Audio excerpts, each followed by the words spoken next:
আসসালামু আলাইকুম। আমি কিছু কথা শেয়ার করতে আসলাম। আপনারা আমার চোখের নিচের আঘাত দেখে অনেকেই অনেক ধরনের কথা বলতেছেন। আবার আমার পেজে একটা স্টোরি দিয়েছিলাম। যদিও বা স্টোরিটা আমি দেই নাই। তো সেটা নিয়েও অনেক কন্ট্রোভার্সি হচ্ছে।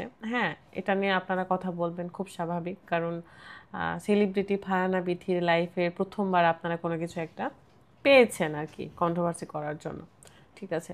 প্রথমত এই আঘাতটা আমি পেয়েছি ঠিকই, কিন্তু এটা আমার হাসব্যান্ড আমাকে দেয়নি। আমি কিন্তু বলি নাই যে আমার হাসব্যান্ড আমাকে মারছে।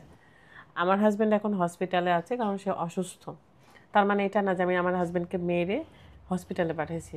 আপনারা কিন্তু আপনাদের মন মতন ভিডিও বানাচ্ছেন এসব বলে বলে। এসব কইরান না। এসব আমরা এমনিতেই একটা খারাপ সিচুয়েশনে যাচ্ছি, মানে পার করতেছি খারাপ সিচুয়েশন। তার মধ্যে আপনাদের এইসব ভিডিও আমাদেরকে আরও বেশি ডিপ্রেশনে ফেলে দিচ্ছে। যাই হোক, আপনারা ক্লিয়ার হয়ে নেন। স্টিল নাও আমি কিন্তু আমার রুমেই আছি। ঝই ঝামেলা একটু করে হতেই পারে।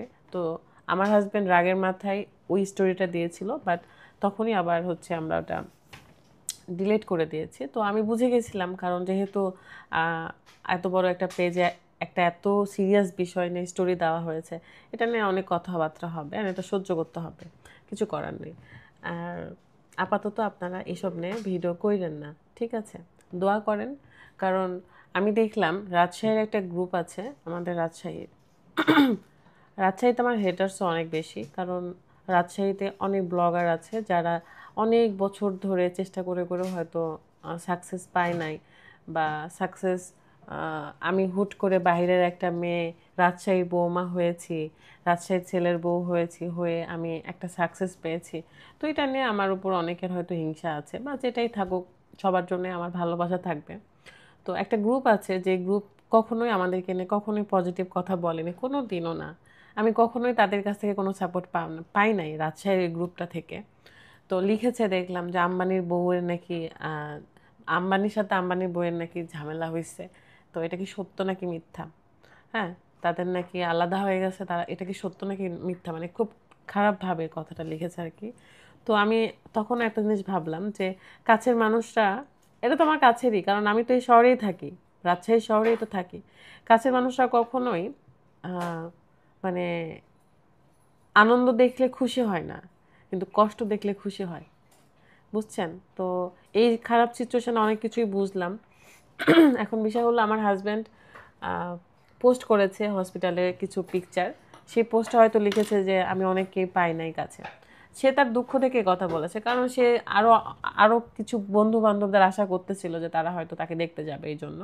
তো এটা তার একটা দুঃখ প্রকাশ করেছে। তার মানে এটা না যে আমার সাথে তার কোনো ঝামেলা হয়েছে, আলাদা হয়েছে।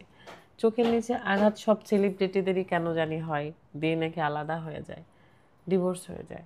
তো সব কিছুই আপনারা ট্রোল করেন, কেন করেন বলেন তো? অনেকে দেখলাম চোখের নিচে কালি দিয়ে ভিডিও বানাইছে, আমার ভিডিও দেখে আর কি, মানে আমাকে ইঙ্গিত করে যে ও মাই গড আমার চোখের নিচে। আচ্ছা, সব সেলিব্রিটিদের চোখের নিচেই কেন মারে? এসব করেন না, এসব করেন না। রিভেঞ্জ অফ নেচার একটা কথা আছে। আপনি যেরকম আচরণ একটা মানুষের সাথে করবেন, আপনি ঠিক সেটার একটা ব্যাক পাবেন, পাবেনই পাবেন। অ্যান্ড অন্যের কষ্ট দেখে এরকম কইরেন না, ঠিক আছে? এখন বিষয় হলো যে সবই ঠিক আছে, আপনারা এত টেনশন করেন না। আমাকে নিয়ে অনেকে চিন্তায় পড়ে গিয়েছিলেন এই পোস্টগুলো দেখে। হ্যাঁ, আমার খারাপ লাগতেছিল। মানুষের সবসময় তো ভালো সময় যায় না, খারাপ সময়ও আসে। তো আমি আমি এতটা বেশি ক্লান্ত ছিলাম যে আমি চেয়েছিলাম যে এই দাগটা মিশে গেলে তবেই আমি ভিডিও বানাবো, কিন্তু তখন অতিরিক্ত খারাপ লাগতেছিল জন্য ভিডিওটা আমি করেছি। অ্যান্ড যতদিন এই দাগটা থাকবে, আমি যদি ব্লক করি, এই দাগটা কিন্তু আপনারা দেখতেই পাবেন। সো কিছু করার নাই, আপনারা দোয়া করেন।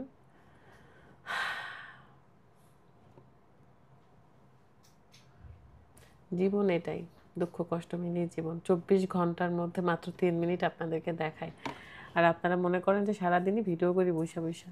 তো আমার কথা হলো, সব বিষয় নিয়ে না বিজনেস করতে হয় না। আপনারা একটা টপিক পেলেই হয়, সেই টপিক নিয়ে নাড়াচাড়া ঘাটাঘাটি করে করে ভিডিও বানান, বিজনেস করেন, টাকা কামান। আমরাও টাকা কামাই তো অনলাইন থেকে, অন্যদেরকে নিয়ে কথা বলে তো করি না। আমার অনেক শুভাকাঙ্ক্ষী আছে, অনেক ভালোবাসার মানুষ আছে, আমি যেটা বুঝলাম তারা আমার জন্য দোয়া করতেছিল।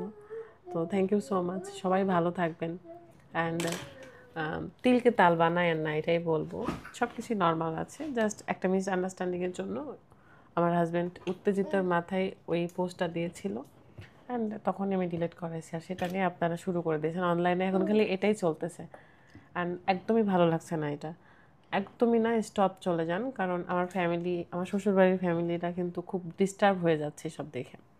আমি তো খুব শালীনভাবে ভিডিও করার চেষ্টা করি বা শালীনভাবেই থাকি, খুব ক্যাজুয়াল মানে থাকি আর কি।